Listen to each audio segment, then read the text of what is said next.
mà sao sắp chắc ngay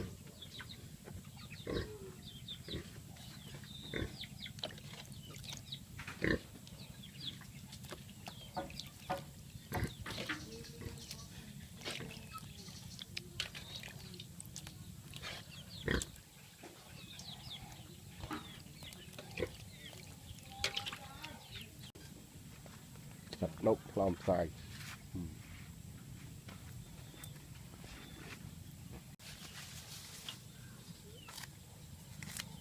sạp bây giờ nục bây giờ sạp ấy sạp hạt vàng của cái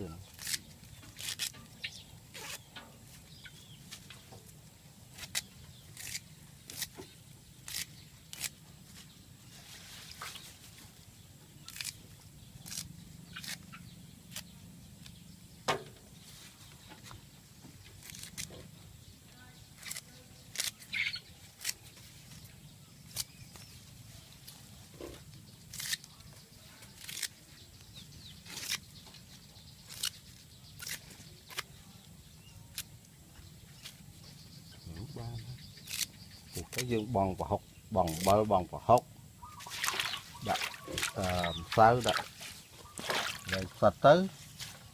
tục làm đậm tí chân từ mà hàng chụp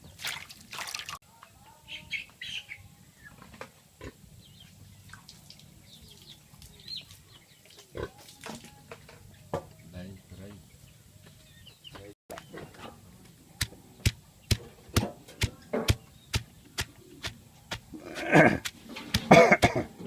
rồi đây cây trà tới rồi miếng chi nó đã lẹ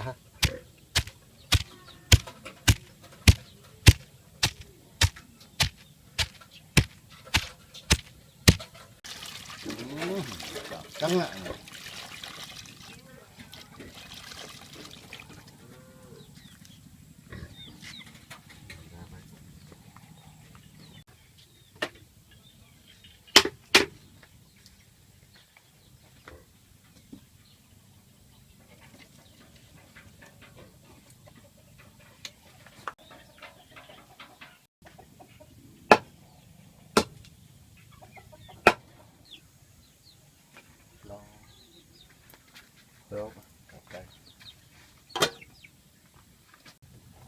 ok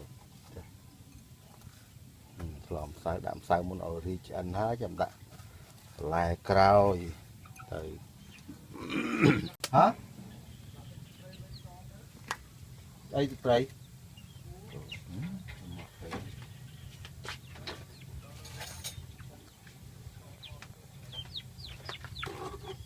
tròn miệt lực ăn bóng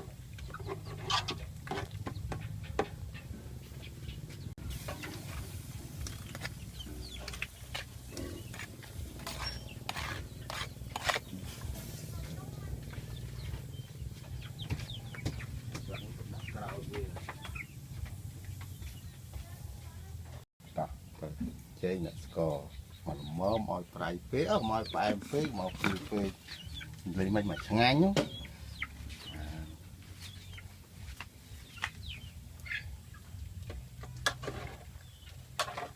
đọc này thì đó ai phụ đi xài nó chân nè anh bằng phật nục cao hơi đó mà mơ dương mọi đại chơi bộ và khác được tham cao tiên mà là mơ mà nó gì cô mà tao làm mới tới đó phục mới dùng phục nó vừa thả sơ sát dùng thay mầm tê tiệt cái lô dùng đại chỉ đã nó chưa này lo tập ra thấy mà bỏ chân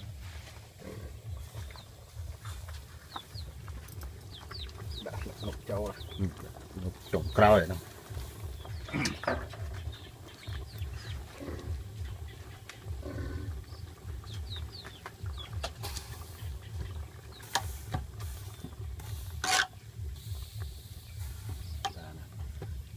bỏ cái chân này